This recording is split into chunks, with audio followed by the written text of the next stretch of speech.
हसायला येते? हसायला येते तुम्हाला? माझं हे असं माकड झालेलं पाहून हसायला येते? तुमच्यामुळेच झालंय, तुमच्यामुळेच त्या अरुणे माझं ते नकली पासपोर्टचं प्रकरण सगळ्यांसमोर आणलं आणि माझ्या अब्रूचे धिंडवडे काढले. तुम्हीच बळ दिला असणार तिला. जहागीरदारांच्या शापातून मुक्तच होता येत नाहीये. नाती तोडली, वाडा सोडला तरी सगळं फिरून फिरून मागे लागलंच आहे माझ्या.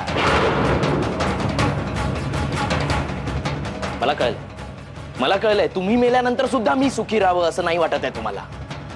तुम्ही मेले आहात, मी नाही. मी जिवंत आहे. मला कशाला जिवंतपणी मारताय? मी तुमच्यामुळे नाही मरणार, आधीच सांगतो. आणि माझ्या आयुष्यावर, माझ्या भविष्यावर मला जहागीरदारांची सावली नकोय. निघायचं.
उचल दिग्विजय, फोन उचल आणि पटकन बाहेर ये, नाहीतर या शब्दांचं काही खरं नाही.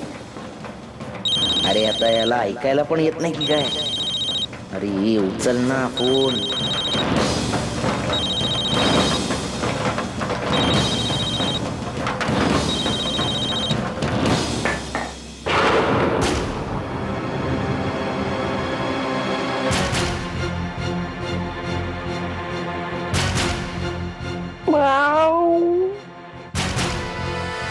बोक्याचा आवाज बसल्या वाटतं.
जाता जाताही त्रास दिलातच तुम्ही मला.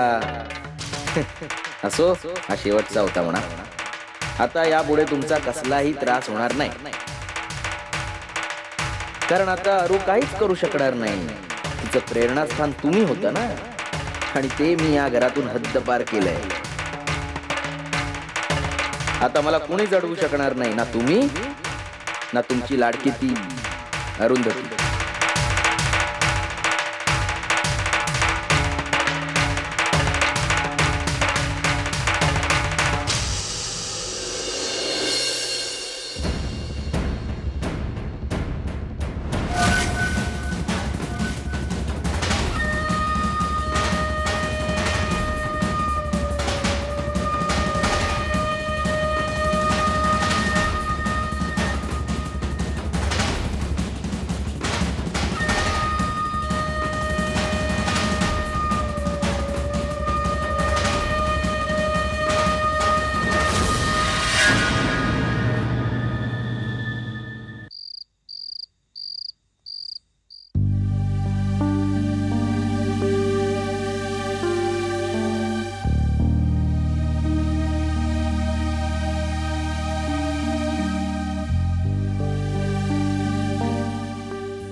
आबा,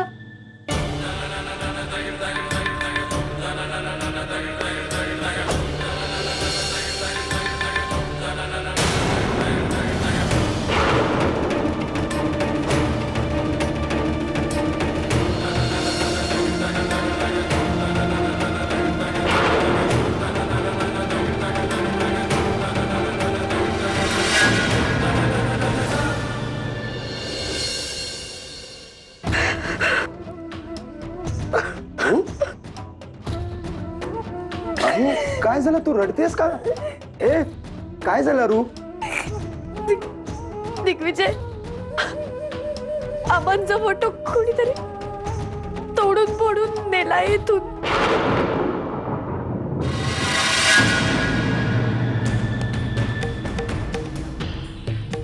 खाली सगळ्या काचा पडली, कोणीतरी खेचून नेलाय बहुतेक. अगं पण असं कसं काय होईल, आणि मुळात असं कोणी का करेल? मला नाही माहिती. आणि मला कोणाचंही नावही घ्यायचं नाहीये. कोणाचं नाव घेतलं तर आपल्या घरातलाच माणूस असेल, आपल्या जवळच.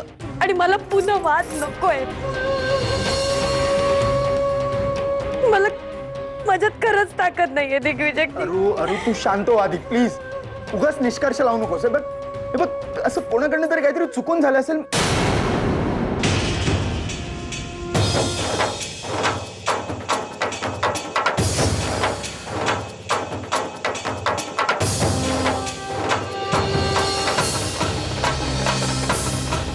अरे तुला माहिती नसलं तरी मला कळलंय सगळं. हे सगळं कोणी केलंय ते.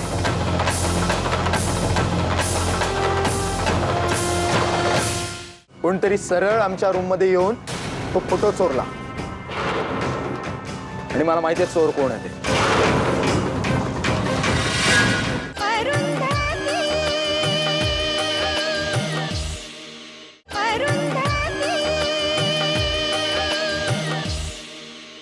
काय, कशासाठी बोलवलं इथे सगळ्यांना? तुला काहीतरी बोलायचं होतं ना, मग बोल. मग आज पहिल्यांदा सरंजामींच्या घरात चोरी झाली आहे.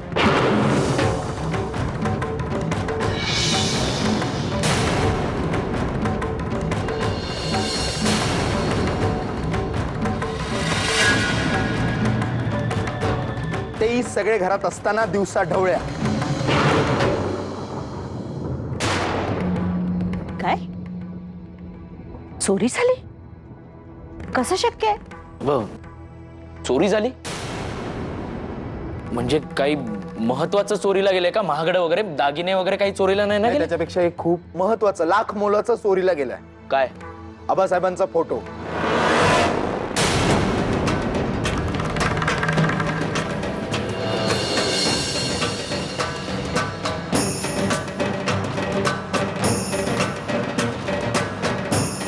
अरुंधतीच्या वडिलांचा फोटो, अर्थात तुमची आई.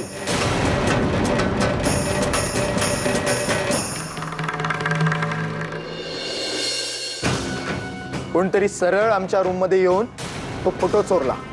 का चोरला, कशासाठी चोरला यापेक्षा महत्वाचं आहे की ते कोणी चोरला.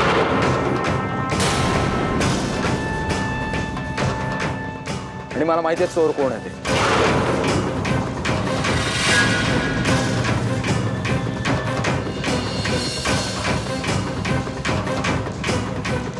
इनफॅक्ट ती व्यक्ती, तो चोर आत्ता इथे आहे.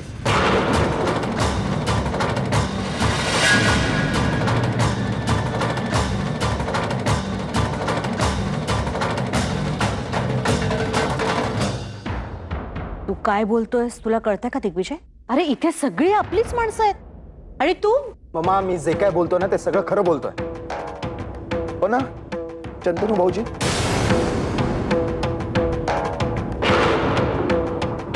दुपारी आमच्या खोलीत आहे ना एक मांजर फिरली होती. म्याव म्याव करत होती. हा, मग ते मला का सांगतोस तुम्ही? कशाला मला? कारण तुम्हीच आमच्या रूम मध्ये शिरून तो फोटो चोरला होता माझ्या समोर. आणि प्लीज आता यावेळी खोटं बोलू नका.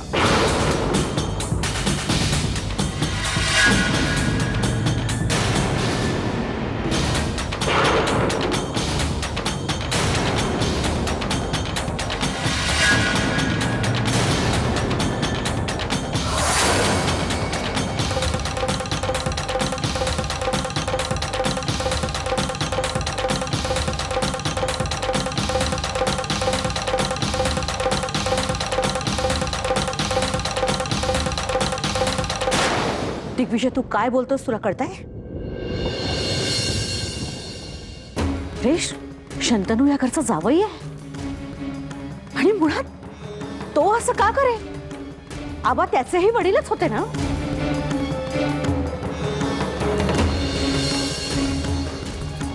दिग्विजय तुझ्याकडे काय पुरावा आहे म्हणून तू हे सगळं बोलतोयस? मम्मा, तुम्हाला पुरावाच हवा असेल ना तर प्लीज पोलिसांना बोलवा.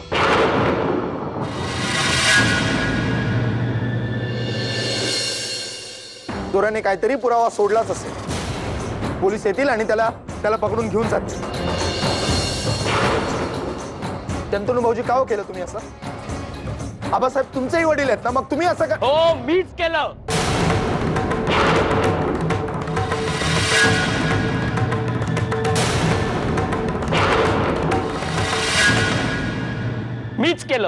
मीच केलंय.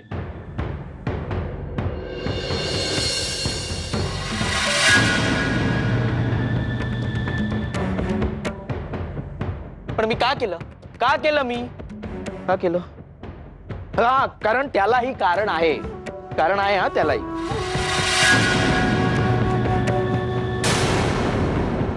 अरू, अगं आबांचं कार्य झाल्यानंतर तुम्ही सगळे इथे निघून आलात. पण त्यानंतर एक काशीवरून एक प्रकांड पंडित आले होते आपल्या सोनपूरला. त्यांच्याशी मी आपल्या वाड्याविषयी आणि आबांविषयी जरा चर्चा करत होतो तेव्हा त्यांनी मला सांगितलं की आबांविषयी काही महत्वाच्या गोष्टी सांगितल्या त्यांनी. म्हणजे खूप चकित करणाऱ्या होत्या त्या.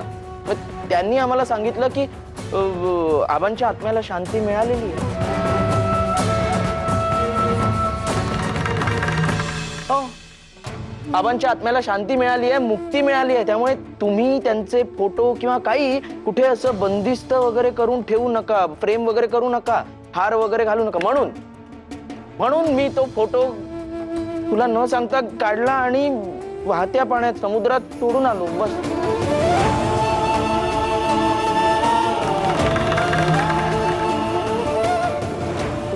पण हे जर मी अरुंधतीला सांगितलं असतं, तिला विश्वास बसला असता का माझ्यावर? ती म्हणाली असती की अंधश्रद्धा आहे, चंतनू खोटं बोलतोय वगैरे, म्हणून मी नाही सांगितलं तिला. पण या मागे फक्त माझं एवढंच होतं की आबांच्या आत्म्याला शांती मिळावी. बाकी असं कोणालाही दुखवायचं नव्हतं मला. निदान स्वर्गात तरी आबांच्या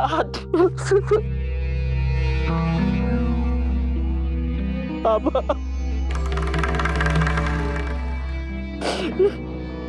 नको.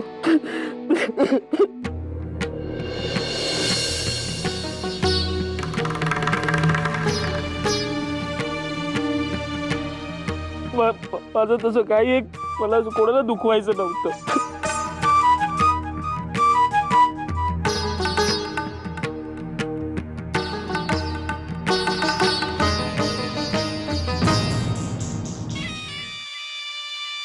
काय जावई मिळालंय आम्हाला. आमच्यापेक्षा 2 पावलं सरसच. आता काही खरं नाही अरुंधतीचं.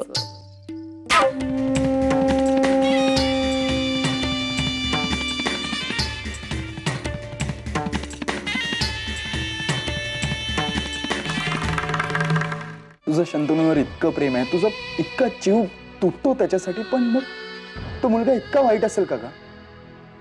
त्याचा प्लीज विचार कर, तुलाच मिळतील त्याची उत्तर.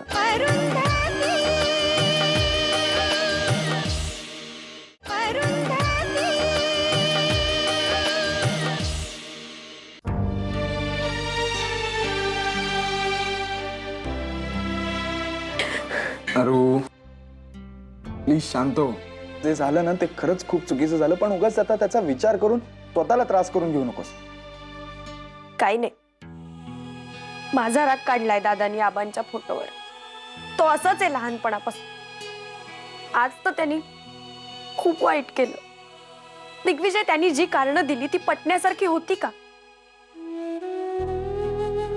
आपल्या स्वर्गवासी वडिलांच्या फोटो बरोबर असं करताना त्याला काहीच वाटलं नाही. दादा असं करताना आबांना काय वाटलं असेल? त्यांच्या संस्कारांना तडा जात असताना कशी शांती मिळेल त्यांच्या आत्म्याला दिग्विजय? हे बघ अरू, कुठलाही माणूस चांगला किंवा वाईट नसतो. ती परिस्थिती असते चांगली किंवा वाईट. तुझं शंतनूवर इतकं प्रेम आहे, तुझं इतका जीव तुटतो त्याच्यासाठी, पण मग तो मुलगा इतका वाईट असेल का गा? त्याचा प्लीज विचार कर, तुलाच मिळतील त्याची उत्तरं. हे बघ, शंतनूने जे काही केलं ते सगळ्यांसमोर आणताना मला काय मजा येत नव्हती, पण त्यांनी हे सगळं चुकीचंच केलंय, तो चुकीचाच वागलाय. त्यामुळे मला हे सगळं करावं लागलं. पण म्हणून असं होत नाही की शंतनू चुकीचा आहे, मी असं मत नाही बनवलंय त्याच्याबद्दल.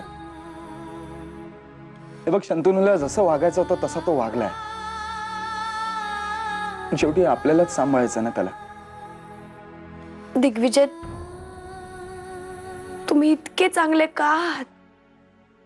आता आहे तर काय करू?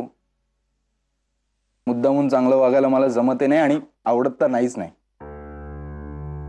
दिग्विजय, एक विचारू? तुम्हाला कसं कळलं शंतनूच या रूम मध्ये आला होता तेच ना? शंतनू आहे ना एक असं उग्र असं अत्तर लावतो. त्याचा वास मला मी जेव्हा रूम मध्ये आलो होतो तेव्हाही आला होता. त्यामुळेच मी असं ओके, आता तो विषय संपलाय ना, मग सोड ना ते. चल झोप लवकर. उद्या संक्रांत आहे, वर्षाचा पहिला सण आणि आपल्या लग्नानंतरची तुझी पहिली संक्रांत. त्यामुळे त्याचं महत्व जरा जास्तच आहे माझ्यासाठी. संक्रांत तर माझ्या आबांवर आली आहे दिग्विजय.